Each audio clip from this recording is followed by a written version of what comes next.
MCC को उपाध्यक्ष फातिमा सुमार पनि नेपाल आउने कुरा चर्चा चलिरहेछ। यसले पनि बल पुर्याउला तपाईले भनेको त्यो शेरबहादुर र केपी ओलीको गठजोड किन बन्दैछ भन्ने कुरालाई। के त्यसो भए त्यो फातिमा सुमारको नेपाल भ्रमणलाई चाहिँ यति बेला कुन रूपमा लिने हामीले चाहिँ? होइन, उनीहरू मैले भने नि उनीहरू अब अन्तिम प्रयासमा छन्। मैले अघि नै भने नि उनीहरू विश्वभरिबाट चारै अलग थलग पर्यो अमेरिकनहरू र जस्तो अहिले चाहिँ विश्वभरि नै एउटा बहस सुरु भएको छ अमेरिकन शताब्दीको अन्त्य भयो भन्ने ठुलो चाहिँ बहस सुरु भइसकेको छ। अब अमेरिका उठ्न सक्दैन, यो चाहिँ तपाईको धराशायी भइसक्यो अफगानको घटनापछि भन्ने चाहिँ त्यो भयो। त्यसले एउटा वास्तविकता के पनि देखाउँछ भन्छ भने जस्तो संयुक्त राष्ट्रसङ्घको सुरक्षा परिषदमा बडो चाहिँ तपाईको नाटकीय रूपमा तालिबानलाई आतंकवादी सूचीबाट चाहिँ तपाईको हटाउने जो निर्णय अस्ति गरे, जसमा चाहिँ रुस र चीनले बरु भाग लिएनन् त्यो मतदानमा, तर बाँकी सबै देशले हटाए, इन्डियासहित सबै देशले हटाए। भनेपछि यिनीहरू कति प्रतिरक्षात्मक रक्षात्मक अवस्थामा पुगे भन्ने कुरा त्यहीबाट पनि देखिन्छ हैन। जस्तो तालिबानसँग जोडेका कुनै पनि मामिलामा छलफलै गर्न आवश्यक नठानेर एकैचोटि त्यो सूचीबाट हटाए नि अहिले उनीहरूलाई कसरी जोगिने भन्ने मात्रै छ हैन। यो पतनको जो रफ्तार छ नि यसबाट कसरी जोगिने भन्ने छ। अब एमसीसीको उपाध्यक्षको भ्रमण पनि त्यही एउटा कडी हो र अब त्यो कडी मात्रै हैन, अब त्यो भन्दा खराब चीज अर्को एउटा म यसमा जोड्न चाहन्छु। अस्ति भर्खरै 5 दिन अगाडि चाहिँ अमेरिकाको एउटा जहाज आएको छ नेपालमा कोरोनासँग सम्बन्धित केही सामग्री लिएर आएको एउटा जहाज आएको समाचार छ र अमेरिकाको दूतावासले ट्विटरमा एउटा समाचार राखेको छ। त्यो इन्ट्रेस्टिङ छ। त्यसमा के भनेको छ भन्छ भने इन्डो पेसिफिक कमान्ड सँग मिलेर एउटा चाहिँ जस्तो यो मैले पहिले पनि एकचोटि उठाएको थिएँ, यो स्टेट पार्टनरशिप चाहिँ तपाईको प्रोग्राम भनी अमेरिकाहरूको एउटा सुरक्षासँग सम्बन्धित एउटा सैन्य चाहिँ तपाईको रणनीति छ। विभिन्न देशसँग त्यो एग्रिमेन्ट गर्छ हैन, आफ्नो सुरक्षा गठबन्धनमा हाल्छ। अब त्यसमा नेपालले हस्ताक्षर गरिसकेका छ। अहिलेसम्म त्यो जानकारी यिनीहरूले दिएका छैनन्, सेना पनि बोलेको छैन र चाहिँ त्यसमा हस्ताक्षर गरिसकेका छ। मैले उनका वेबसाइटहरू सबै हेरेँ, नेपाल सदस्य भनेर त्यहाँ देखाएको छ। एसियाका 8-10वटा देशहरू त्यसको सदस्य छन्, त्यसमा नेपाल पनि छ। त्यो सम्झौता भइसकेको रहेछ र उसको तत्वावधानमा आएको हो त्यो जहाजमा कोरोनाको नाममा त्यो सामग्री भनेको छ है। अब त्यो चाहिँ जस्तो स्टेट पार्टनरशिप चाहिँ प्रोग्राम को जो युनिट हो नि अमेरिकन जो सैन्य युनिट हो उनले पठाएको, किन नेपाल पनि पार्टनर भयो नि, नेपालले त्यससँग सम्झौता गरे हुनाले नेपाल पनि पार्टनर भयो। त्यो पार्टनरको हिसाबले उसले सहयोग पठाएको विथ इन्डो पेसिफिक कमान्ड भनेको छ। इन्डो पेसिफिक कमान्डसँग मिलेर भनेको छ। अब अलिकति यो पाटो खतरनाक भावनाले म केही कुराहरू अब जो उनको वेबसाइटमा देखियो म एक दुईटा कुरा राखिदिन्छु। जस्तो त्यो चाहिँ के अरे चाहिँ स्टेट पार्टनरशिप प्रोग्राम भन्ने जो अमेरिकनहरूको छ हैन, एउटा सुरक्षा निकाय बनाएको छ। त्यसले के भन्छ भने यो SPP state partnership programme the National Guard conduct military to military engagement in support of defence security goal भन्छ हैन। सुरक्षा चाहिँ लक्ष्यहरूलाई हासिल गर्नको निम्ति अब यो चाहिँ सैन्य इकाइहरूका बीचको एउटा चाहिँ सहमतिबाट चाहिँ काम गर्नको निम्ति हुने सम्झौता हो भन्ने भन्यो। अब यो सम्झौता म नेपाल सामेल भइसकेको छ। यहाँको सेनाले जति लुकाउन खोजे पनि र यहाँको सरकारले जति खुलाउन गए पनि उनीहरूले यो सबै खोलिरहेका छन्। भनेपछि नेपाल असंलग्न परराष्ट्र नीतिबाट अमेरिकन पोलमा चाहिँ सामरिक रूपमा चाहिँ सामेल भइसकेको छ हैन। नेपाल भन्नाले दलालहरू सामेल भइसकेका छन्, यहाँको सेना पनि सामेल भइसकेका छ।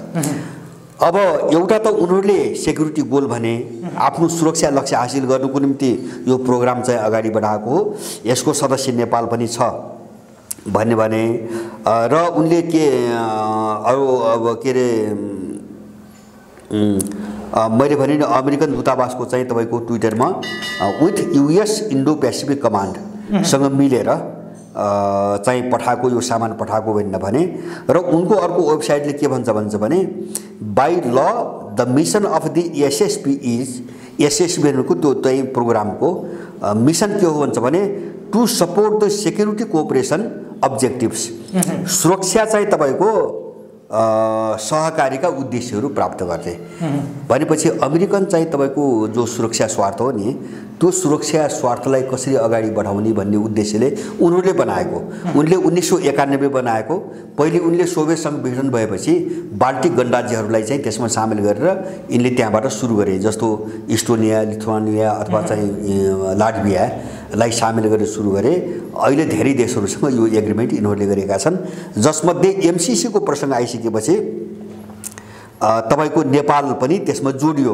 र मैले चाहिँ जस्तो हामीले बारम्बार हामीले एमसिसीको कुरा गर्दाखेरि हामीले के भनिरहेका छौँ भन्छ भने अमेरिकन सेना कहाँबाट आउँछ, यहाँ धेरै दलालहरूले त्यो भ्रम छर्न खोजे। एउटा पाटो त एमसिसीसँग भएको सम्झौतामै त्यस्तो खालको कुनै स्वतन्त्र सम्झौता गर्ने, स्वायत्त रूपमा सम्झौता गर्ने त्यो अधिकार एमसिसीलाई दिएको छ। त्यही अधिकार प्रयोग गरे पनि उसले कसैसँग बोली सम्झौता गर्न सक्छ, एउटा पाटो। दोस्रो कुरो, यो स्टेट पार्टनरसिप एग्रिमेन्ट भनेर अमेरिकन सेनासँग यहाँको सरकारले सम्झौता गरिसकेका छ हैन।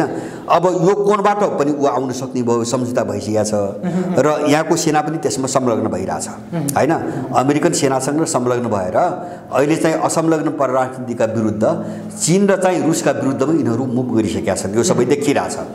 र अब तेस्रो चिज के हो भन्छ भने मैले पहिले पनि उठाएको थिएँ एमसिसीको प्रसङ्गमा अर्को एउटा सोफा एग्रिमेन्ट छ हैन, जस्तो अब त्यो लजिस्टिक सम्बन्धी हैन, जस्तो युद्धजन्य जति सामग्रीहरूको आपूर्ति हुन्छ नि, त्यो आपूर्ति सम्बन्धी सबै कामको निम्ति गर्ने हुन्छ, यो सबै चिजले बाँधेको छ। त्यसकारणले नेपाल कहाँ गयो त भन्छ भने मैले भन्न खोजेको एमसिसी जस्तो यत्रो सम्झौता त उनीहरूले गराइसकेका छ भित्रबाट हैन, त्यो त आम नेपालले थाहा त भएर हैन, 2-4 जना एजेन्टहरू पक्रे उनले गरे, जस्तो इन्डो पेसिफिकमा चाहिँ हस्ताक्षर गराए प्रदीप गेवाललाई लगेर हैन, जस्तो स्टेट पार्टनरसिप एग्रिमेन्टमा हस्ताक्षर गराए ईश्वर गेवाललाई, त्यही ओली ईश्वर पोखरेललाई, त्यही ओली ग्याङको वरिपरि छन्, ठुला राष्ट्रवादी कुरा गर्छन्।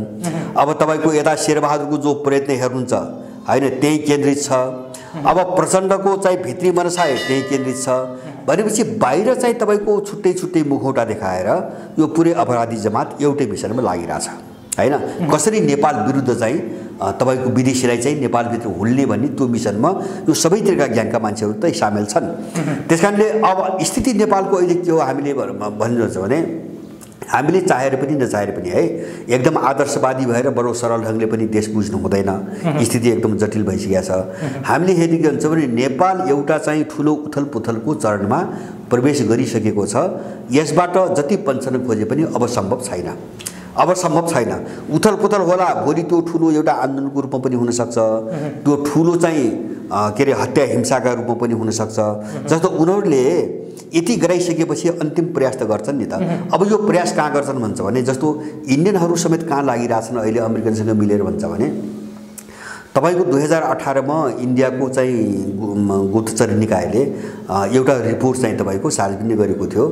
त्यसमा के भनेको थियो भन्छ भने नेपालमा चाहिँ तपाईको जो मुजाहिदिन छन् नि इन्डियामा सेल्टर लिएर बसेका, अब आइएसआई लगायत हैन, जस्तो लस्कर ए तोयबा भन्छन् उनीहरू, अब तराईका मुस्लिमहरूका केही मद्रसालाई ठुलो होहल्लाको विषय बनाएर हैन, नेपालभित्र चाहिँ यिनीहरूको आक्रमणको खतरा एकदमै बढी छ भनेर उनीहरूले चाहिँ तपाईको के गरे भन्छ भने एउटा रिपोर्ट बाहिर ल्याए। सुन्नुहोस् है, यो साह्रै खतरनाक छ, ल्याए। त्यसपछि चाहिँ तपाईको त्यसको 1 वर्ष त्यसको केही समयपछि चीनको प्रतिक्रिया आयो हैन, चीनको प्रतिक्रिया आयो। तपाईको के अरे चाहिँ चिनिया राष्ट्रपति आएर यहाँ जो बोले नि हैन, यहाँ चीन विरोधी कुनै गतिविधि भयो भने त्यसको हड्डी पनि चाहिँ तपाईको भेटिने छैन भन्ने आजको जो बोले त्यो उनी बोलिसकेपछि अनि 2019 को रिपोर्टमा त्यो कुरो फेरि छैन। 18 मा चाहिँ नेपालमा आतंकवादी आक्रमणको चाहिँ रिपोर्ट जारी गरेर सनसनी मचाए र अब कोशी ब्यारेजमा आक्रमणको योजना छ भन्ने इन्डियनहरू यहाँ घुस्न खोजे, प्रयास गरे हैन। अब त्यसको पछाडि अमेरिकन छ, तर चिनिया राष्ट्रपतिले धम्की दिइसकेपछि अनि अर्को सालको रिपोर्टमा त्यत्रो चाहिँ तपाईको आतंक चाहिँ देखाएर ल्याएको रिपोर्टमा अब त्यो विषयमा केही पनि छैन। उनी बीचमा अमेरिकाले चाहिँ त्यो एउटा सेल्टर ल्याएको त्यो पोइन्ट बन्न सक्छ भनेर अमेरिकाले एउटा रिपोर्ट निकालेको थियो। हो, निकालेको थियो। अनि त्यसपछिको है 1900 अलि पछिको जो चिनिया राष्ट्रपति आइसकेपछिको रिपोर्टमा त्यो कुरो छैन भनेपछि अमेरिकन पनि 2 पटक बोले, नेपालमा चाहिँ तपाईको आतंकवादीहरूको आक्रमणको खतरा छ भनेर अमेरिका पनि 2 पटक बोले। माने यिनी सबै यो गृह कार्य गरेर बसेका छन्। अब यहाँ हामी चाहिँ इन्डियनहरूको भूमिका जस्तो यहाँ अलिकति सबै नेपाली सचेत हुनुपर्ने कहाँ छ भन्छ भने केही मान्छेहरू हामीले त सबै कोणबाट हेर्नु पर्यो देशको निम्ति। अब यहाँ र आरएसएस एमसीसी भनेर अब बाहिर मात्रै चाहिँ तपाईँको हामीलाई चाहिँ एकहोरू कतै डाइभर्ट गरेर अर्को कोणबाट यिनीहरू खेल्न खोजेको देखिन्छ। जस्तो त्यो भनेको अहिले नेपालमा एउटा धर्मको नाममा आरएसएस सेन्टरबाट नेपालमाथि कुनै चाहिँ गडबडी गर्ने यिनको योजना अगाडि बढेको म देख्छु। मैले दुईटा कारणले आरएसएस हिन्दुत्वको नाममा कस्तो खतरनाक चाहिँ एउटा आतंकवादी चाहिँ तपाईँको गिरोहको रूपमा अगाडि बढिरहेछ, मैले दुईटा दृष्टान्त मात्रै राख्छु यहाँ। जस्तो एउटा के हो भन्छ भने धेरै मान्छेहरूले मैले फेसबुकमा राख्दा अलिकति चाहिँ तपाईँको कमेन्ट पनि गरेँ। जस्तो माओवादीको 10 वर्षको युद्धकालमा 7 वर्ष माओवादीलाई पाल्ने आरएसएस समर्थित सरकार थियो। अटल बिहारी वाजपेयीको सरकार हो हैन। 7 वर्ष ऊ सत्तामा छ, बाँकी 3 वर्ष मात्रै एचडी देवगौडा र इन्द्रकुमार गुजराल बीचमा चाहिँ तपाईँको 2 वर्ष जति उनीहरू प्रधानमन्त्री भए र अब यो 12 बुँदे समझदारी हुनुभन्दा 1-1.5 वर्ष अगाडि काङ्ग्रेस आएको सरकार आयो हैन, मनमोहनको सरकार आयो। बाँकी 7 वर्ष आरएसएसले चाहिँ शासन गरेको छ इन्डियामा हो। अब नेपालमा जति युद्ध भयो नि, दरबार हत्याकाण्डदेखि जति पनि घटना भयो नि, सबै उसकै शासनकालमा भएका छन्। हामीले यो तथ्य बुझ्न जरुरी छ। अर्को मैले जोडेको चाहिँ नेपाल विरुद्ध कति आपराधिक सोच राख्छ त्यो आरएसएसले भन्ने कुरा मैले भने इन्टेलिजेन्सले 2018 मा जो वक्तव्य ल्यायो नि, यहाँ चाहिँ मुजाहिदिनको चाहिँ लस्करे तोयबाको खतरा हौवा देखाएर, जस्तो जहाज अपहरणको कुरा पनि यिनले त्यही बेला गरे हैन, काङ्ग्रेस आएको पालामा पहिले गरे। अब यो आतंक फैलाएर नेपालमाथि कुनै चाहिँ तपाईँको विध्वंसात्मक गतिविधि गर्ने यो चाहिँ तपाईँको मिश्रमा चाहिँ तपाईँको आरएसएस र चाहिँ तपाईँको सिआइएको सेन्टर लागिरहेछ, अहिले लागिरहेछ र त्यसको निम्ति त्यसलाई ओझेल पार्न, त्यो आपराधिक चाहिँ मिसनलाई ओझेल पार्नको निम्ति यिनले हिन्दुत्वको नाममा नेपाली सेन्टिमेन्टसँग खेल्न खोजिरहेछन्। हिन्दुत्वको नाममा चाहिँ यहाँ त्यो सेन्टिमेन्ट प्रयोग गर्ने र एउटा जनमत आफ्नो पक्षमा पार्ने, भित्रबाट नेपाल विरुद्ध आपराधिक क्रियाकलाप अगाडि बढाउने सम्पूर्ण योजनामा आरएसएस अहिले लागि परेको छ। हामी यो पाटोमा एकदमै सजग हुन जरुरी छ, एकदमै सजग हुन जरुरी छ। अब त्यसकारणले गर्दाखेरि जस्तो अहिले त्यो फातिमा जो आउँदैछ एमसीसीको उपाध्यक्ष भन्ने आएको छ बाहिर, अब उनीहरूको मलाई लाग्छ त्यो उनीहरूको अब अन्तिम प्रयास हो। सायद मलाई लाग्छ उनीहरूले धेरै गरे, जस्तो शेरबहादुर पनि अब अन्तिम विकल्प हो। मलाई लाग्दैन यस पछाडि अब यिनको यो प्रयास अर्को ढंगले अगाडि बढ्न सक्ला। यही अन्तिम प्रयासमा पास हुन सक्ने हो। जस्तो शेरबहादुर अन्तिम प्रयास सबभन्दा भरपर्दो पनि भयो। जस्तो अन्तिम प्रयास मैले के भन्छ भने शेरबहादुरको घर भनेको त सिधै सिआइएको अड्डा हो हैन। आरजू राणा भनेपछि अब त्यो शेरबहादुरको घर होइन कि अहिलेको सरकार पनि आरजू राणाकै सरकार हो, म त्यसरी बुझ्छु। किन जब सिआइएले तपाईको निर्माण गरेको केपीबाट काम हुन नसक्ने देखेपछि अब उनकै पहलमा त्यो बनेपछि त्यो चाहिँ आरजू राणाकै सरकार हो, त्यो शेरबहादुरले चलाउने होइन, आरजू राणाले चलाउने हो। उनले त्यो हेरिकन चाहिँ तपाईको अन्तिम प्रयास गरिरहेका छन् है अहिले हैन। किन नेपालमा सबैभन्दा भरपर्दो हैन आफ्नो मान्छेको हातमा सरकार छ, सत्ता छ, त्यसकारणले उनले अन्तिम प्रयास गर्ने हो। मलाई लाग्छ यतिको भरपर्दो चाहिँ सरकार अब सिआइएको निम्ति बन्दैन, अमेरिकाको निम्ति बन्दैन होला। अब तुलनात्मक नजिक त धेरै छन्, अरू पनि छन्, जस्तो केपी ओलीहरू छन्, माधव नेपालीहरू छन्, प्रचण्डहरू छन्, बाबुरामहरू छन्। बाबुराम पनि इन्डो सिआई सेन्टरको मान्छेहरू हुन्। यस्ता चाहिँ क्रिमिनल त झुन्ड धेरै छ, तर उनको एकदम आफ्नो मान्छेको सरकार भनेको अहिले छ। यो प्रयास उनको सफल भएन भने उनीहरू एउटा फर्किने मानसिकताबाट यहाँ ठुलो विध्वंस गराउने खतरा छ, एकदमै ठुलो विध्वंस गराउने खतरा छ। यसप्रति हामी एकदमै सजग हुनुपर्ने। उनको अन्तिम विकल्पको रूपमा भ्रमण हुन लागेको अहिले त्यो दबावको स्वरूप, दबाव के दबाव हुन सक्छ? अब दबाव धम्की सबै प्रयोग हुन्छ। दबाव मात्रै होइन कि जस्तो चाहिँ तपाईँको आयो नि त, यहाँ चाहिँ अमेरिकनहरूले के एक्सपोज गरे अहिले भन्छ भने, मैले अस्ति जहाज आएको कुरो हो नि, उनले के एक्सपोज गरे भन्छ भने सेनासँग, सेना नेपालको सेना पनि हाम्रो एउटा चाहिँ युनिट हो हैन। जस्तो चाहिँ स्टेट पार्टनरशिप चाहिँ प्रोग्राममा हस्ताक्षर गरेर त्यहाँ सामेल भइसकेपछि त यहाँको सेना पनि त अमेरिकन एउटा युनिटको रूपमा काम गर्ने भयो अब हैन। सम्झौतामा बस्दासम्म काम गर्ने भयो, त्यो उनले एउटा खोले। र अर्को के पनि खोले भन्छ भने स्टेट पार्टनरशिप एग्रिमेन्ट जो भएको छ नि, स्टेट पार्टनरशिप प्रोग्राम अन्तर्गत जो एग्रिमेन्ट भएको छ यो इन्डो पेसिफिक कमान्ड अन्तर्गत हो भन्ने देखाउनको निम्ति उनले के भने तलबाट त्यो ट्विटरमा विथ इन्डो पेसिफिक कमान्ड हैन।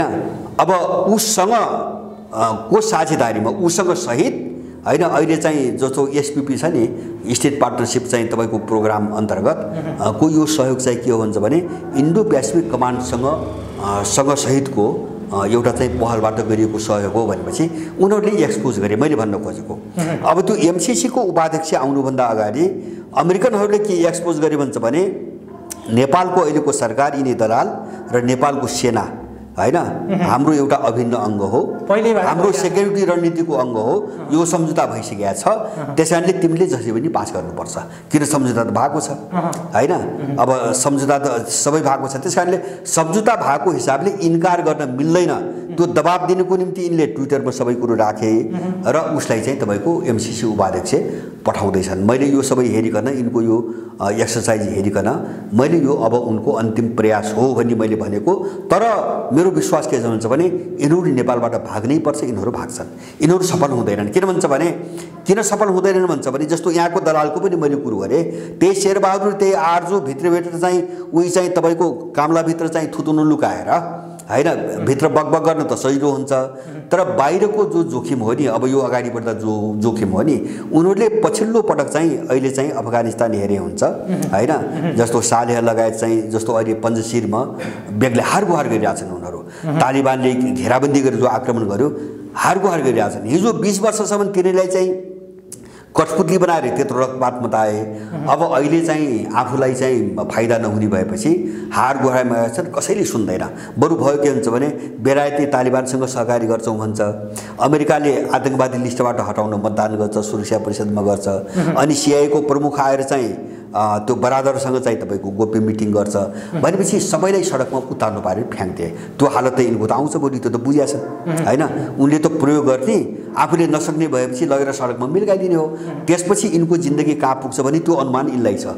बस अड्केको त्यतिले मात्रै हो, अड्केको त्यतिले मात्रै हो। त्यसकारणले यिनको खेल कहाँ छ भन्छ भने एउटाले अर्कोलाई मुछेर हैन, यसमा एउटाले अर्कोलाई मुछेर अमेरिकन सेना आउने वातावरण बनाउन सकिन्छ भने अगाडि बढ्ने। जस्तो माधव नेपाल, प्रचण्ड, केपी, शेरबहादुर, बाबुराम सबैको यो।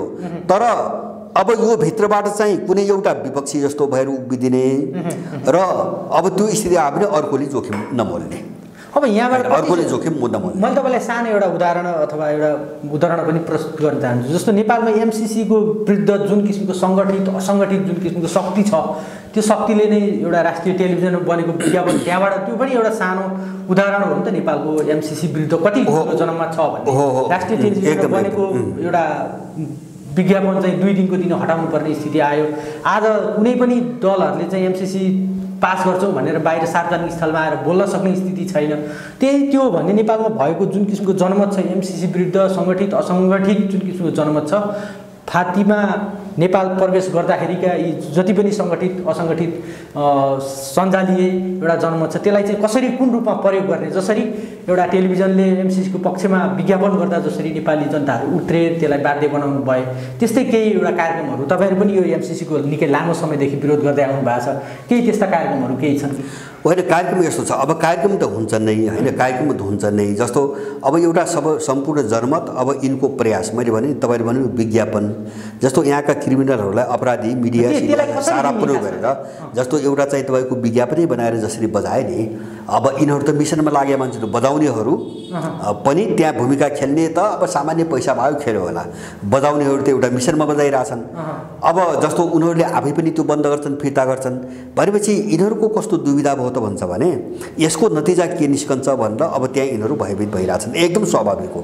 मैले भने अफगानिस्तान घानी र तपाईँको सालेहको मैले कुरा गरेँ नि, अब जति रोएर छाती पिटे पनि को विदेशी आउँछ, जसले हिजो बोकेको थियो नि, अहिले त्यो त फाइदाको निम्ति आएको हो होइन, उनलाई सहयोग गर्दा कोही आउँदैन, त्यसरी उनीहरू मासिनुको त विकल्पै छैन।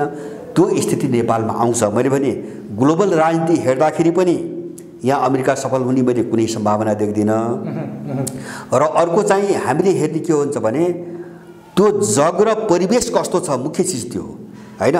जस्तो निमित्त कारण चाहिँ कुनै पनि बेला कुनै पनि बहानामा भट्किन्छ। जस्तो चाहिँ अब के अरे खाडीतिर चाहिँ अरब आन्दोलन भने, अब ल्याटिन अमेरिकामा चाहिँ के अब के अरे कलर रिभोल्युसन भने, जस्तो एउटा सामान्य निमित्त कारणले गर्दाखेरि मान्छे भट्किन्छ हैन। भट्किने परिवेश पुरै तयार छ हैन।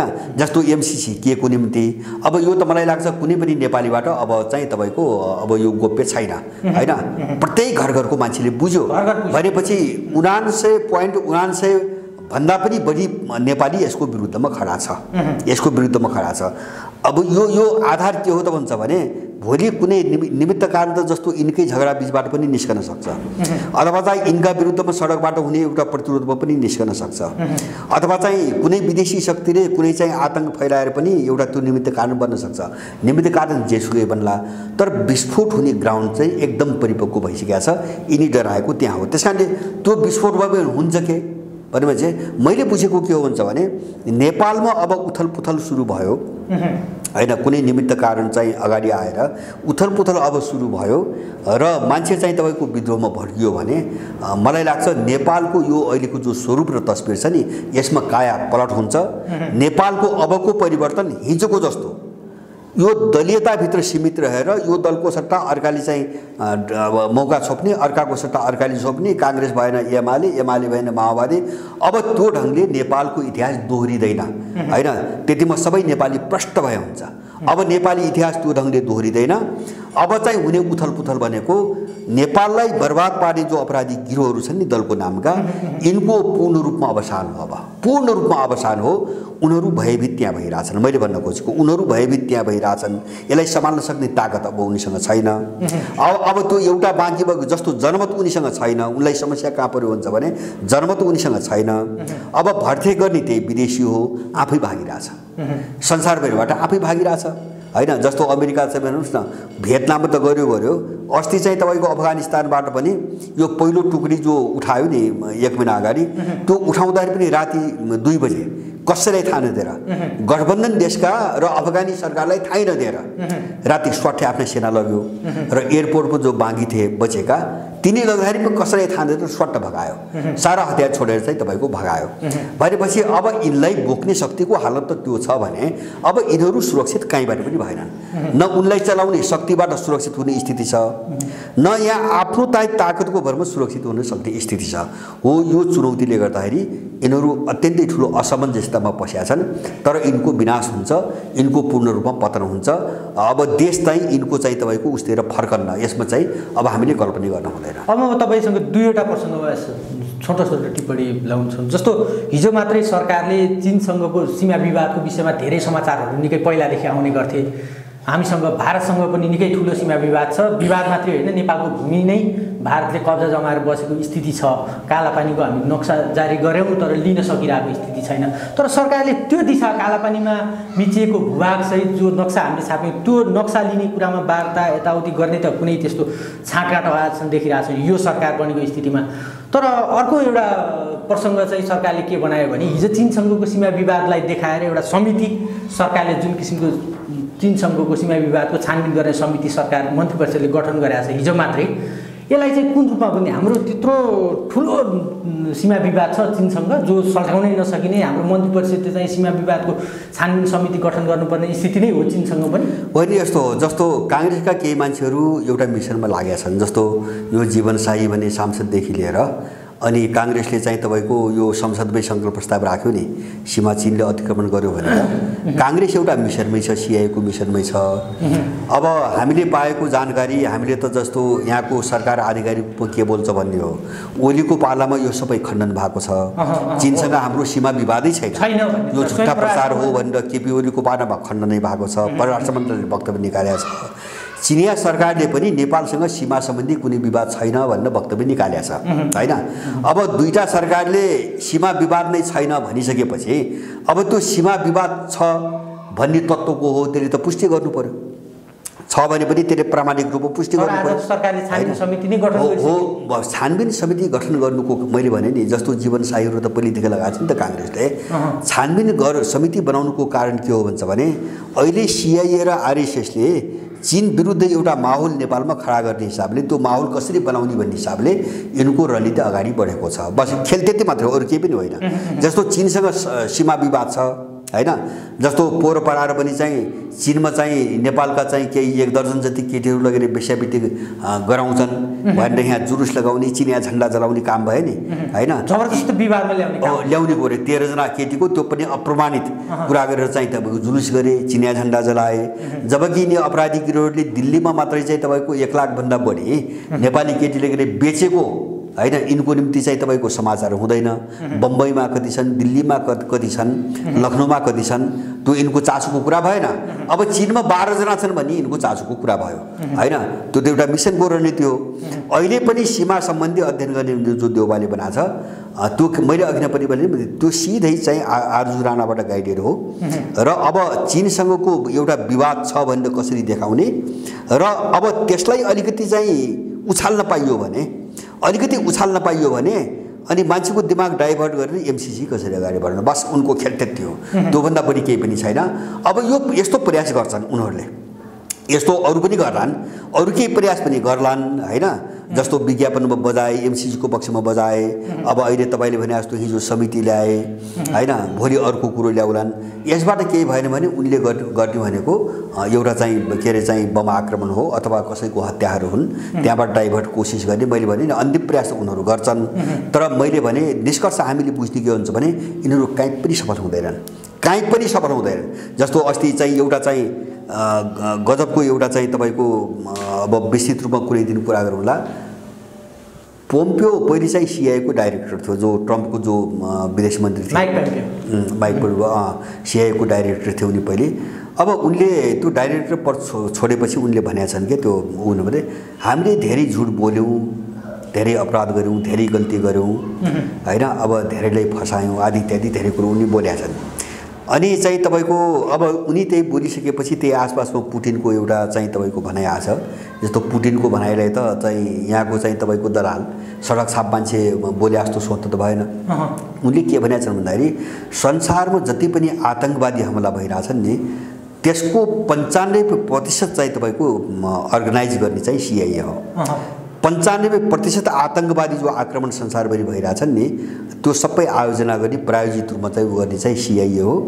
मान्छेलाई यो यसमा भ्रम रहनुहुन्न, सबै सूचना हामीसँग छ र सिआइएले न अमेरिकन जनताको निम्ति काम गर्छ, त्यसले एउटा स्पेसल अपराधिक गिरोह हो जो कुलिनहरूको धनाढ्यहरूको एउटा गिरोह हुन्छ नि उसको निम्ति उसले काम गर्ने हो। र अब संसार सिआइएले अपराधिक घटना नघट्ने हो भने संसारमा आतङ्कवादै छैन उनले त्यो भनेको छ। सामान्य देशभित्रका चाहिँ केही झगडा मामिला द्वन्द्व बाहेक संसारमा आतङ्कवादै छैन, यसको स्रोत चाहिँ सिआइए हो हैन। उनी आफै पनि केजिबीको प्रमुख हुन्, उनले नबुझ्या त होइन। जस्तो सोभियत सङ्घको पालामा त पुटिन त त्यहाँको इन्टेलिजेन्सको चाहिँ तपाईँको राष्ट्रिय प्रमुख थिए हैन, राष्ट्रिय प्रमुख थिए। उनले चाहिँ सिआइए नबुझ्ने कुरा त भएन। भनेपछि यो सब खेल सब दुनियाँले बुझेको छ हैन। यो सबै बुझिसकेपछि उनी जो अप्ठ्यारोमा परे नि अब त्यसबाट बचाउको त्यो पनि यो भूराजनीतिमा अब चीनको वरिपरिको जो जियो पोलिटिक्स छ त्यो जियो पोलिटिक्समा नेपाल अन्तिम गन्तव्य हो। मलाई लाग्छ ताइवानमा पनि उनीहरू सफल हुँदैनन् हैन, ताइवान पनि सेलाएर जान्छ। जस्तो उइगुरसँग खोले, तालिबान कब्जामा आएपछि चाहिँ तपाईँ तालिबान र चाहिँ चीनको सम्बन्ध चाहिँ अगाडि बढेपछि यिनीहरू त्यहाँ पनि असफल भए।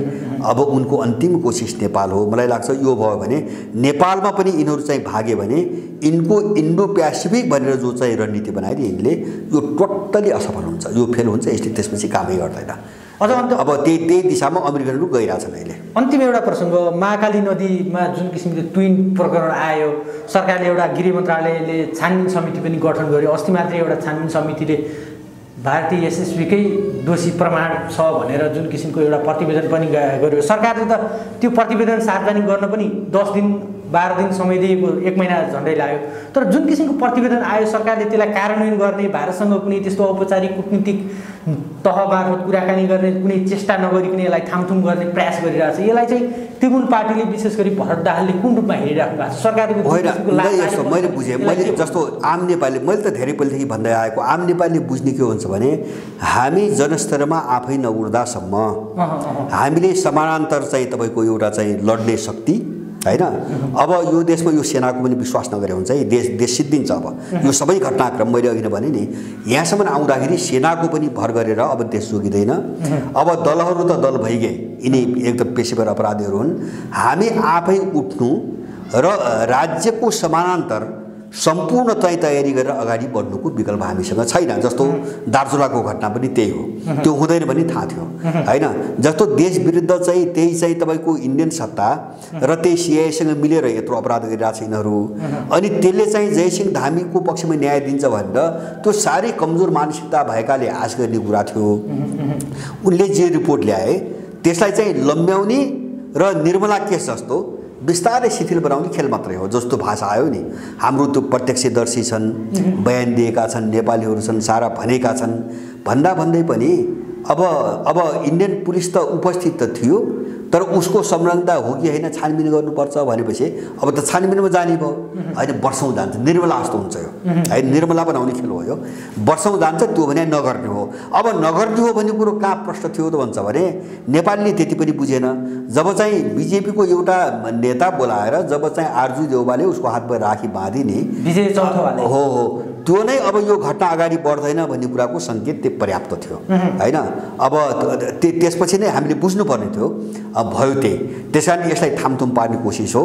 अब उनले दुईवटा खेल, एउटा चाहिँ यसलाई चाहिँ फेरि छानबिन गर्नुपर्ने भयो भनेर लम्ब्याउने र यसलाई शिथिल बनाएर डिसमिस गर्ने, र दोस्रो चाहिँ क्षतिपूर्ति र पैसाको कुरो गरेर परिवारहरूको मुख बन्द गर्ने। किन नेपाली गरिब छन्, पैसा भनेपछि मानिहाल्छन् भन्ने छ, यिनको मानिहाल्छन् भन्ने छ, उठ्नुको विकल्प छैन। मेरो अनुरोध त हो अब देशभरि जागौँ, भौतिक रूपमा आफै लड्नुपर्छ, हामी आफै लड्नुपर्छ। अब देशको यस्तो परिस्थिति हेरेर हामीले भन्न हिचकिचाउनु पनि हुँदैन। हामीलाई आफ्नो सेनाको पनि आवश्यकता परिसक्यो होइन। जस्तो चाहिँ विभिन्न देशमा जो यो दिशातिर गए उनीहरूले देश बजाए होइन, जसले यो बुझेन उनीहरूले देश गुमाए होइन। जस्तो यही तालिबानै पछिल्लो उदाहरण हो। अब तालिबानको सिद्धान्त मूल्य मान्यता के हो, त्यो हामीसँग सरकार छैन अहिले, त उनीहरू लड्ने आँट गरे, उनीहरू सेना बनाउने आँट गरे, न त अफगानिस्तान बच्यो, नत्र अफगानिस्तान कहाँ जान्थ्यो, कसैले के अनुमान गर्न सक्थ्यो होइन। 7 लाख विदेशी फौज थियो एकपटक त्यहाँ होइन। 30वटा चाहिँ नेटोका सदस्य राष्ट्रहरूको सेना आएर 7 लाख सेना आएर कत्रो वितण्ड मचायो, कत्रो मान्छे मार्यो, 2 लाख मान्छे मारे। अफगानिस्तान त कहाँ जान्थ्यो कहाँ जान्थ्यो। त्यस कारणले नागरिकले प्रतिरोधको चाहिँ तपाईँ मानसिकता नबनाइकन देश बद्दैन, संसारको इतिहास कहीँ पनि छैन। हामी त्यही बाटोमै जानुपर्छ, हामी त्यही बाटोमै जानुपर्छ। र दार्चुलाको घटनामा पनि त्यहाँका त्यो जिल्लाका सबै नेपालीहरूलाई मेरो अनुरोध छ, सङ्गठित हुनुहोस्। मैले त बारम्बार भनेको छौँ, हामी पनि साथमा छौँ, मान्छे साथमा जोड्दै जान्छन्। त्यसको प्रतिकारको निम्ति जस्तो इन्डियाबाट हुने यो मात्रै होइन, कहिले इन्डियन पुलिस असम पुगेर मान्छे पक्रिरहेछ, कहिले काठमाडौँ आएर मान्छे पक्रिरहेछ होइन, कहिले चाहिँ गोविन्द गौतमको हत्या भयो, त्यो पनि यस्तै चाहिँ तपाईँको गराए। यो अपराधी तत्त्वबाट नेपाली न्याय पाउँदैन। त्यस कारणले त्यो इन्डियन चाहिँ तपाईँको तत्त्व र यहाँको जो तत्त्व नि यसलाई एउटै चिहान बनाउने सङ्कल्प लिइरहेछौँ। हामीले यस्ता समस्या झेलिरहेको छौँ, यिनलाई एउटै चिहानमा पुर्नुपर्छ। त्यसको निम्ति लड्ने र आवश्यक पऱ्यो भने एउटा आफ्नै फौज बनाउने बाटोतिर हामी लाग्नै पर्छ। अब लडाइँको नेपालको सङ्कट थियो मैले भन्नु खोजेँ। पहिलो एउटा पाटोबाट हेर्दाखेरि नेपालमा जो सङ्कट चाहिँ तपाईँको हामीले हेर्दै आयौँ, यो अब एउटा उत्कर्षमा एकदम चाहिँ गहिरो हुँदै गयो एउटा पाटोबाट। यसको दोस्रो पाटो के हो भन्छ भने यो सङ्कट गहिरो हुने भनेको जसले सङ्कट उत्पन्न गर्यो तिनी शक्तिहरू पनि गहिरो सङ्कटमा फस्दै गए र अहिले त्यो सङ्कटमा फस्दै गएपछि उनीहरूभित्र जो समस्या आयो त्यो समस्याको एउटा चक्रव्यूहमा उनीसँग फँसेका छन्। जस्तो मैले बारम्बार भन्दै आएको छु, जस्तो यो केपी ओलीको सरकार ढल्यो, त्योभन्दा अगाडि माओवादी र एमाले जोडिए, केपीको सरकार ढल्यो। अब जस्तो एमसिसीमा चाहिँ माधव नेपाल पक्ष, प्रचण्ड पक्ष र शेरबहादुरको कुरो मिलिरहेको छैन। अब सरकारमा एउटा गठबन्धन छ। अब शेरबहादुरले एमसिसीको निम्ति सहयोग माग्न केपी ओलीसँग विशेष दूत पठाइरहेछन् भनेपछि यिनीहरूको अन्तिम चाहिँ गन्तव्य कहाँ हो भन्ने कुरो अझै टुङ्गो छैन। जस्तो यो कस्तो प्रयोग हो भन्छ भने जस्तो मैले भने नि, अब गठबन्धनमा चाहिँ तपाईँको प्रचण्ड, माधव नेपाल र शेरबहादुरहरू छन्। अब त्यो गठबन्धन पनि अनिश्चित छ। अनि कुनै मुद्दामा चाहिँ केपी ओली र शेरबहादुर चाहिँ छलफल गरिरहेछन्। अब यिनी पनि कतिसम्म कुन कुन मुद्दामा जाने हो त्यो पनि निश्चित छैन। यो कस्तो खेल हो भन्छ भने जस्तो अफगानिस्तानमा हामीले हेऱ्यौँ नि अहिले पछिल्लो कालमा 20 वर्षसम्म चाहिँ सारा विदेशीहरू अनि नेटोका सारा देशहरू आएर अफगानिस्तानमा 2 लाख मान्छे मारे, गृहयुद्ध गराए, सारा गरे। तर चाहिँ उनले नसक्ने भएपछि सडकमा सबै अलपत्र पारेर जो हिँडे र जो उनीहरूको बुई चढे उनीहरू सबै बर्बाद भए अहिले होइन। जस्तो पञ्चशिरमा जो चाहिँ हालत हामीले देखिरहेछौँ, अब हार गुहार मागिरहेछन्, सहयोग गर्न तब कोही पनि आउँदैन। अब यिनको अवस्था त्यही हो अहिले। त्यसैले गर्दाखेरि अब यो ध्रुवीकरण कहाँ गएर टुङ्गिन्छ यसै भन्न सकिँदैन। तर चिज मैले पहिलेदेखि भन्दै आएको के हो भन्छ भने उनीहरूले आफ्नो अनुकूल एउटा स्पष्ट ध्रुवीकरण नबन्दासम्म यिनीहरूलाई खेलाउने, टुक्र्याउने, लडाउने, भताभुङ्ग पार्ने यो क्रम जारी राख्छन्। यो कस्तो भन्छ भने जस्तो तपाईँको फोहोरमा एउटा कुनै राम्रो चिजको चाहिँ तपाईँको खोजी हुन्छ नि, अथवा जस्तो बालुवामा सुन छान्ने चलन हुन्छ नि हाम्रो कहाँ, होइन? अब यस्ता चाहिँ पुरै अन्यलग्रस्त जो चाहिँ सङ्गठन पार्टीहरू बने, विभिन्न प्रवृत्ति, विभिन्न लबीहरू जो हाबी भए नि, त्यहाँभित्रबाट आफ्नो अनुकूलका चाहिँ तपाईँको एजेन्टहरू, दलालहरू खोज्ने प्रक्रिया हो यो। यसले सबैलाई एक चरण विघटनमा लैजान्छ। त्यो काङ्ग्रेसदेखि लिएर सबै विघटनमा लग्छ भन्ने मैले भनेको थिएँ। त्यही हुँदै गएको छ र अन्तिममा त्यही बाटोतिर जान्छ। नेकपा एमाले पनि तपाईँले भने जस्तै गरेर यति बेला विभाजन भएर अर्को नेकपा एकीकृत समाजवादी भन्ने पार्टी गठन भइसकेको छ। त्यसका विचार सिद्धान्तहरूमा पनि व्यापक रूपमा छलफल पनि हुँदै आइरहेछन् यति बेला, होइन? अब जनताको बहुदलीय जनवाद मान्ने नमान्ने, त्यसको पार्टीको दृष्टिकोण राख्ने नराख्ने भन्ने पनि ती छलफलहरू पनि हुँदै आइरहेछन्। अघि नै पहिल्यै मैले भनिसकेँ, पार्टीहरू विभाजनको श्रृङ्खला सुरुवात भइसक्यो भनेर भन्दै हुन्थ्यो तपाईँले। एक चरणमा अब माओवादी पनि विभाजन हुन्छ भन्दै हुन्थ्यो। यो एमालेको विभाजनलाई तपाईँले कसरी हेरिराख्नु भएको छ? तपाईँले हेरेर श्रृङ्खलाबद्ध जे भन्दै आइराख्नु भएको थियो त्यही हो कि अब विभाजन हुन चाहिँ बाँकी, विवाद हुन बाँकी, कुनमा के हुनसक्छ? होइन, जस्तो उनीहरूले जस्तो अब पार्टीभित्र गुटभित्र उपगुटहरू, होइन, धेरै खालको प्रयोग उनले गरिरहेछन्। र मैले सुरुमा सायद चाहिँ दुई तीन वर्ष अगाडि मैले भनेको थिएँ, धेरै मान्छेलाई याद होला, यो संविधान जारी भइसकेपछि हो, अझ 5-6 वर्ष अगाडि हो, मैले एउटा कुरा के भनेको छु भने अबको प्रयोग थलो जस्तो संविधान जारी भइसकेपछि विदेशीहरूको अबको प्रयोग थलोको केन्द्रबिन्दु एमाले हो। र अब देशभित्र हुने जति पनि उथलपुथल हुन्छ नि त्यो एमालेकै वरिपरि हुन्छ। अब माओवादी र चाहिँ काङ्ग्रेसको भूमिका अब त्यसलाई कति अनुकूल बनाउने भन्ने दिशामा जान्छ। अब प्रयोग एमाले हुन्छ, छिन्नभिन्न पनि एमाले हुन्छ। अब यो विदेशीको अन्तिम प्रयोग हो भनेर मैले सुरुमै भनेको थिएँ, नभन्दै त्यस्तै भयो। अब मैले किन भनेको थिएँ भन्छ भने जस्तो माओवादी र काङ्ग्रेस एउटा डरलाग्दो चाहिँ नेपाल विरोधी एउटा मिसनमा प्रयोग भइसकेका थिए र उनको आकर्षण चाहिँ अन्त्य भइसकेको थियो, होइन? सकिएको थियो। जस्तो 10 वर्षसम्म माओवादीले यत्रो मान्छे चाहिँ शिकार बनायो विदेशीको निम्ति। अब उसले जस्तासुकै नारा दिए पनि मान्छेले विश्वास गर्ने स्थिति थिएन। अब काङ्ग्रेसले निजीकरणदेखि लिएर संस्थागत भ्रष्टाचारका सबै थालनले काङ्ग्रेसले गरेको हो। उसको छवि चाहिँ बदनाम भइसकेको थियो। अब सर्वसाधारणलाई खेलाउने चाहिँ अर्को पात्र उनले रिजर्भ राखेको एउटा पात्र एमाले बाँकी थियो, होइन? एक्सपोज हुन बाँकी एमाले थियो। त्यसकारणले एमालेको वरिपरि खेल्ने बाहेक अर्को उनीसँग कुनै पनि बाटो थिएन। मैले त्यो भनेको थिएँ, भयो त्यही, होइन? माओवादी जोडे, एउटा चाहिँ प्रयोग गरे, हेरे, त्यसले भएन। त्यसपछि उनलाई तोडे, अर्को प्रयोग गरे, त्यसबाट पनि भएन।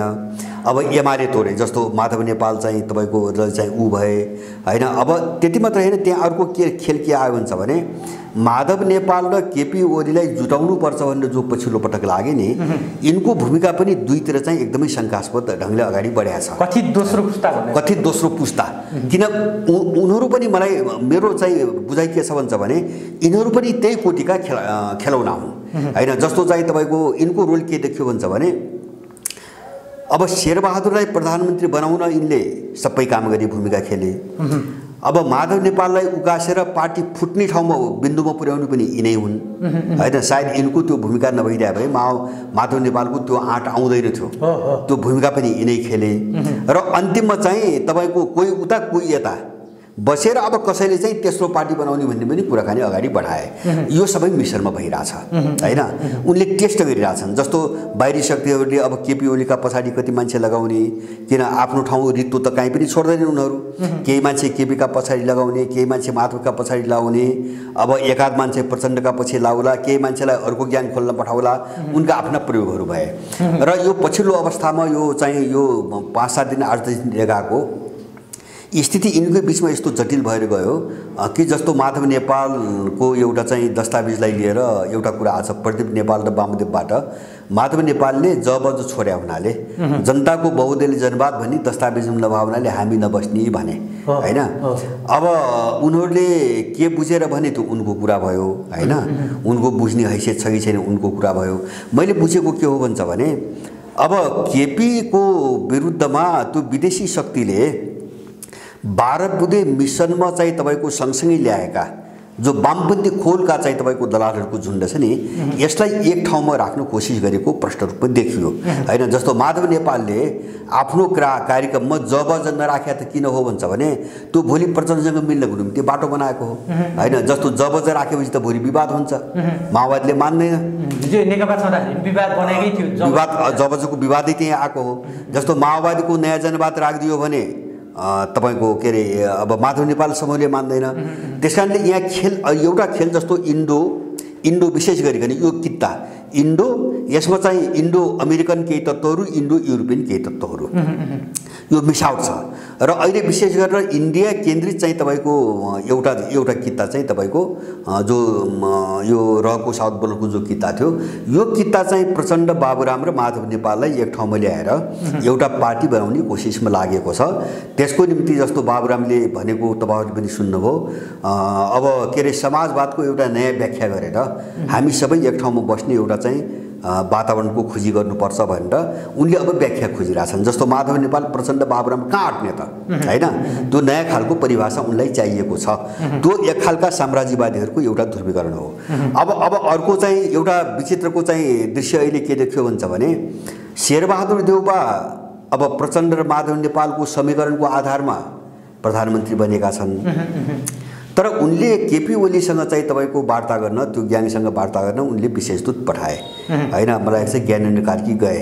ज्ञानेन्द्र कार्की भनेको इन्डो प्यासिफिकमा हस्ताक्षर गर्ने मान्छे हो, देउपा मन्त्रीमण्डलको तर्फबाट। इन्डो प्यासिफिक भन्छु एमसिसीमा हस्ताक्षर गर्ने मान्छे। अब शेरबहादुरको दूतको त्यो पठाउने तरिका हेर्दा त्यसबाट प्रश्न के बुझिन्छ भन्छ भने एमसिसी पारित गर्ने कुरामा चाहिँ तपाईँको माधव नेपाल र चाहिँ माओवादीको भूमिका चाहिँ स्पष्ट देखिएको छैन हैन, अस्पष्ट छ। अब त्यहाँबाट चाहिँ एउटा मत प्राप्त हुने खालको सम्भावना नदेखेपछि उनले त्यो मत माग्न केपीसँग अर्को गठबन्धन बनाउन खोजिरहेका छन्। भनेपछि अब मैले कहाँ जोड्न खोजेको, मैले दलालहरूको हैसियतलाई मैले कहाँ जोड्न खोजेको भन्छ भने न त्यो शेरबहादुर र चाहिँ सरकार जो गठबन्धन छ न त्यो वास्तविक गठबन्धन हो, त्यो त एकछिनको निम्ति प्रयोग हो जुटाइदिएछ। अब गठबन्धन शेरबहादुर र केपीको पनि हुनसक्छ। गठबन्धन चाहिँ तपाईँको भोलि त्यस्तै पर्यो भने फेरि माधव नेपाल र केपीकै पनि हुनसक्छ हैन। अब गठबन्धन फेरि बाबुराम र प्रचण्डकै पनि हुनसक्छ, अथवा गठबन्धन शेरबहादुर र माधव नेपालकै पनि हुनसक्छ हैन। किन भन्छ भने किन दलालको आफ्नो केही पनि हुँदैन, उसलाई चाहिँ एउटा भूमिका अनुसार उसलाई खेलाउने हो, रोल दिने हो। त्यो रोल चाहिँ बडो कम्प्लिकेटेड, हेर्दाखेरि एकदमै जटिल, मान्छेले नपत्याउँदो हैन, विश्वास नगर्ने खालको एउटा जो समीकरण बन्न खोजिरहेछन् नि, यहाँबाट हुन्छ कि त्यहाँबाट हुन्छ, यता र हुन्छ कि त्यहाँबाट। जस्तो नैतिकता, राजनीति, मूल्य, मान्यता भन्ने केही पनि देखिँदैन नि। किन यिनी के हुनुहुन्छ भने यिनी रासायनिक प्रयोगशालामा चाहिँ तपाईँको राखिएका यिनी चाहिँ रसायन मात्रै हुन् हैन। अब कोसँग के मिलाउँदा के निस्कन्छ उनले त हेर्ने त्यति हो। अब यो अनिश्चिततातर्फ यिनीहरूको चाहिँ सबै भविष्य अगाडि बढेको छ र अब काङ्ग्रेसको पनि त्यो सिम्टम देखिसक्यो हैन। जस्तो यो सभापतिका 4-5 जना दावेदारहरू जो देखिन थाले, अब केहीले त घोषणा गरिसके, अब देउपा र अब कृष्ण सिटौला, शेरबहादुर देउपा र कोइराला खलकको बाँकी छ, दुईटाको उम्मेदवारी आइसक्यो। भनेपछि अब यहीबाट काङ्ग्रेसको पनि तपाईँको थालनी भयो। त्यसकारणले गर्दाखेरि अहिले चाहिँ हामीले हेर्ने के हो भन्छ भने यो यिनीहरूका बिचमा उत्पन्न भएको सङ्कटको पराकाष्ठा हो। र अब यो कहाँबाट आइरहेछ त यो भन्छ भने मैले बारम्बार जोड दिन खोजेको यो चाहिँ यिनीहरूको कुनै आन्तरिक मामिलाबाट यो सब चिज भइरहेको छैन। किन भन्छ भने यिनको आफ्नो केही पनि छैन। मैले भने नि अब प्रयोगशाला हुन्, प्रयोगशालाका रसायनहरू हुन् हैन, विदेशीले त्यही ढङ्गले प्रयोग गर्दै आयो। अहिले विश्व स्तरमा चाहिँ तपाईँको यहाँ प्रेसर कस्तो पर्यो भने विश्व राजनीतिको, जस्तो अफगानिस्तानबाट चाहिँ तपाईँको नेटोको चाहिँ सारा शक्ति निस्क्यो, भाग्यो, त्यहाँबाट भाग्यो। अनि त्यसपछि अब अमेरिका कस्तो सङ्कटमा अहिले परिरहेछ भन्छ भने हिजो अस्ति 3-4 दिन अगाडि मात्रै एउटा रसियन न्युज आएछ। एउटा अमेरिकी चाहिँ अधिकारीले के प्रतिक्रिया दिन् भन्छ भने युरोपियन युनियनका मान्छेहरू, युरोपियन युनियनका देशहरू अब अमेरिकाबाट अलग रहेर आफ्नो विश्व रणनीति बनाउने दिशातिर अगाडि बढिसकेका छन्। उनको बिचमा छलफल भइरहेछ भने अमेरिकन र युरोपियनहरूको त्यो गठबन्धन पनि भत्किँदै गयो। किन अमेरिका विश्वासघाती देश हो भने सबैलाई पर्यो। किन भन्छ भने उसले सबैलाई चाहिँ प्रयोग गर्ने आज मात्रै होइन, अमेरिकनको चरित्र के हो भन्छ भने आफूलाई केन्द्रमा हो। अमेरिका स्वतन्त्रताको बेलामा चाहिँ बेलायतका विरुद्ध फ्रान्ससँग गठबन्धन बनायो, तर स्वतन्त्र भएपछि चाहिँ फ्रान्सलाई धोका दिएर विश्वासघात गरेर बेलायतसँग मिल्यो। अब भियतनाम युद्धमा त्यही स्थिति भयो, सबै मित्र शक्तिहरूलाई धोका दिएर ऊ रातारात एक्लै भाग्यो। अब अहिले अफगानिस्तान पनि त्यही भयो। यो सबै हेरिकन एउटा गहिरो समस्यामा उनीहरू पनि लागेका छन्। त अहिले अमेरिकनहरू कस्तो छ भन्छ भने इतिहासको सबैभन्दा ठुलो सङ्कटबाट उनीहरू गुज्रिरहेका छन्। त्यस कारणले अब उनीहरू खेल्ने ठाउँ जस्तो उनीहरूले जो प्रतिस्पर्धी भनिरहेछन् नि, जस्तो रसियनहरू विशेष गरिकन चिनियाहरूलाई जो मुख्य शत्रु प्रतिद्वन्दी ठानिरहेछन् नि, अब यिनीहरूसँग लड्न अथवा चाहिँ यिनलाई गिजोल्नको निम्ति अब उनी खेल्न सक्ने सम्भावित ठाउँ बजेको नेपाल मात्रै हो। त्यसैले गर्दाखेरि नेपालमा उनले अन्तिम शक्ति लगाउँछन् र नेपालभित्र मलाई लाग्छ उनीहरू उग्र र हिंसात्मक कुनै चाहिँ घटना घटाएर अगाडि बढ्छन्। त्यसरी भए पनि एउटा वातावरण गिजोलेर नेपालमा टेक्नुपर्छ भन्ने रणनीतिबाट आउँछन्। यो जो छटपट्टि छ नि उनको, यो छटपट्टि एउटा प्रतिबिम्ब भइरहेछ।